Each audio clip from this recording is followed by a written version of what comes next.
These are the Xenns Up, previously known as Mango. I still don't know why they rebranded their name to, Xenns. Doesn't really make sense to me. Forgive me for that. I just had to. But all in all, just to preface this, this is a fairly solid IEM. Now, before we get into the full review, disclaimer first that this was sent in by a viewer. I don't know if they've subscribed or not, and thanks for lending this IEM. It's been a pleasure to listen to something that's quite decent, at least. Ever since that, I've had to listen to a barrage of fairly terrible IEMs in the past month. So yeah, now we'll start off with the usual stuff. We start off with build quality and such. I don't have the production packaging, so this should be fairly quick. Mind you, this is a $700 IEM. Okay, the shell looks okay. It's like one of the most meh looking $700 IEMs I've touched in a while. The faceplate does look very pretty, but it's joined fairly, smoothly, but it seems very harsh to just cut off here. I would say it's nothing impressive. It's not a looker, I would say. I don't think anyone would steal this IEM from your desk if they saw this. It's very underwhelming looking. The shell is a pseudo CIM sort of shape. It's fairly comfortable. It's actually very comfortable. It's also not too much of a deep fit, so that's great. It's 2-pin 0.78 mil as per usual, and all in all, with this big vent, it does isolate quite a bit, but not the best. But still, if you bring these outside, it still has fairly, enough isolation, I would say. Now, the cable that you get with it is pretty interesting. It's fairly nice, I would say, which is to be expected considering it's $700, obviously. It's fairly supple. It's not too microphonic. The splitter looks quite beautiful. I really like this. It works quite well as well, so that's great. The jack though is a straight jack 2.5 mil, and I want to complain a little bit. It's a bit of a nitpick, but again, you do get two adapters in it, because I reckon that the default is 2.5 mil balanced, and you get 2.5 mil to 3.5 mil and 4.4 mil balanced adapters included in the box, and that airplane adapter supposedly, which I didn't get because I just got it in a box without the production packaging, unfortunately. But the adapters are also straight. So if I were to do this, if I were to put in this 2.5 adapter into this 3.5 mil, 2.5 to 3.5 mil adapter, and I were to plug this into my DAP or plate or whatever, this BTR5, which is already a long thing, becomes twice the length, and this is just creates a huge amount of just leverage onto your headphone jack, which makes it very susceptible to damage. So if you do want to use these adapters, you might want to just look for an angled adapter or something of the sort, because using the straight adapter, to me, unless you're using on desktop, sounds like you're asking for trouble. Even on desktop, if you accidentally yank this might damage your port. I've had too many phones broken because of this, and I had to replace my previous phone because I messed up the jack because of these things. So that's why I'm emphasizing it quite a bit. But again, it's up to you. Aside from that, there's nothing much more. You get 8 pairs of ear tips actually in the production packaging. You get some ear tips. They don't really feel great, to be honest. I swapped these to Sony hybrid ear tips because they felt the best. They barely fit because the nozzle is slightly big. It's quite big. These are like T500 size, and for complies I would say these are like 5.5 mil in terms of diameter, I reckon.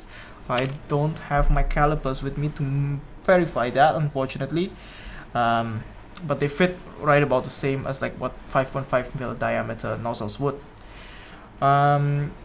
Yeah, to be honest, I would have expected better ear tips for $700 because these just feel like crap. These are like the Knowledge Zenith Starline copies, it feels like, or they might just be Knowledge Zenith Starlines. You get some foams, which are alright, and these ear tips which are not great. So yeah.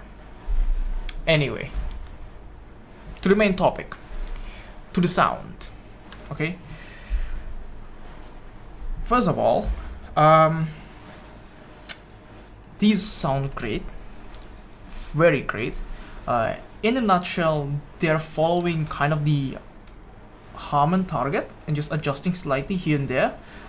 So commonly when you say, when people complain about the Harman target, it's usually like, okay, it lacks lower mids. Okay, it has too much sub bass. Okay, it has too much treble. So that is what Xenns has done. They've increased the lower mids to fix that, it seems. But for some reason, they decided that they wanted to increase the mid bass and the sub bass even more than what is already there for the Harman target, and they cut off the treble at the end. And overall, it's a fairly pleasing sounding IEM, but it's very bassy. So if you don't like bass, if you like more of a neutral signature, just get away from this review right now, because this will not interest you. But if you like bass, you like a lot of it, and you feel that you just want more lower mids, continue watching.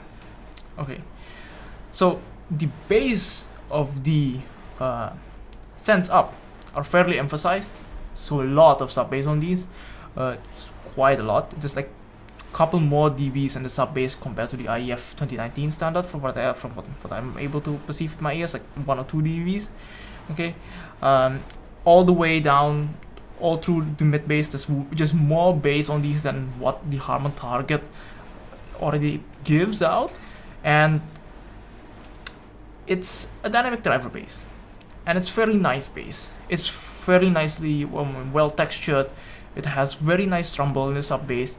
The kicks are also very nice, kicks and punches, but they just feel a little less defined than what I would have wanted, I would say, to make it absolutely excellent bass. But all in all, the bass of the Xenns up, I would say, is very good. It's very pleasing. It's also quite, medium in terms of speed, but it doesn't really fall behind that badly, even on very fast music. So unless you listen to very fast songs like Dragon Force, even then, the Xenns up only fall behind slightly. So yeah, all in all, I would say quite excellent bass, very pleasing. If you like tons of bass, these might be a good choice. Now, going to the mids, they altered the the Harman target in this section. They went like a few more dBs in the lower mid section. From my ears, they increased it by like 4 to 5 decibels. I think Clinical probably has some measurements. Let me just check that.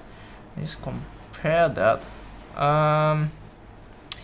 Yeah, that's right about how much they increased it. They increased it by like what, 2.5 to 3 decibels, starting all the way from 200 to 500.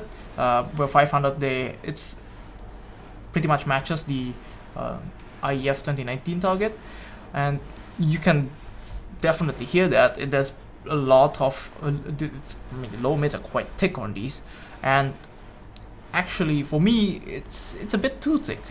That might be because I'm quite used to Harman target, but in general I feel that these low mids are very thick, and if you like that, then that's great. But if you like your more male vocals and just guitars to be slightly leaner, then you might want a little bit less. But again, personal preference, I would say. It's not to the point where it kills me.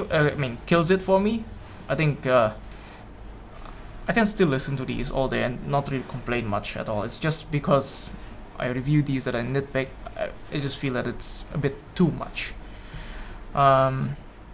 The upper mids are also pulled back slightly compared to the Harman target. They don't really feel as shouty as the Harman target. Actually, they don't feel shouty at all. I think the upper mid sections are actually done fairly pleasantly. If you like your female vocals to be way more forward, then you probably won't like the presentation that what the Xenns up can give you. But all in all, I just don't really have many complaints about the mid-range in general. If I wanted to nitpick, I would say the Xenns up overall in the mid-range doesn't really have the best separation and details. It's fairly good for the price point, but it's still not absolutely the best in this price point, I would say. It's definitely still enough for most songs, I would say, but for more complicated songs, you might feel that. It's also not the most, again, not the most detailed. Detailed reveal on these isn't that great. Now, when we talk about the treble of these, the treble on these are fairly, I wouldn't say dark, but it's just slightly less compared to what I would consider neutral. The extension on these also isn't great. There's a definite lack of air, I would say, and it doesn't feel muffled, but sometimes cymbals and such can feel slightly damped on these, and especially the sibilance region also feels a bit softened compared to what I would consider neutral again. And to my ears, it feels like there's a bit of a dip to 5 to 8K region, which is usually the most problematic region for lots of people. And I guess I understand why they would pull back on that, but it also makes it just overall feel quite, I mean, a bit darker compared to what you might consider neutral in general.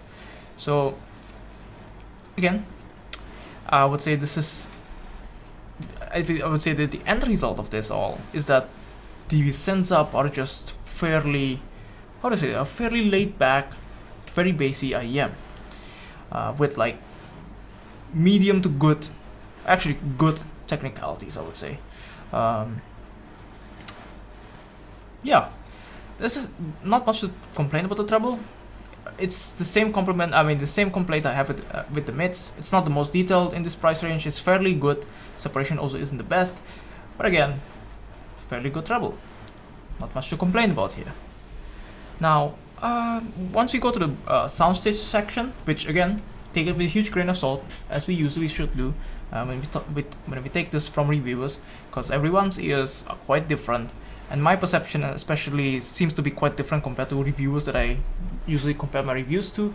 And to my ears, the soundstage of the Xenns Up is pretty good in terms of width. If this were my head, the soundstage was almost at the same width of my head, which is pretty damn impressive. But the depth wasn't that great, so the depth was only like a half of the length of my head.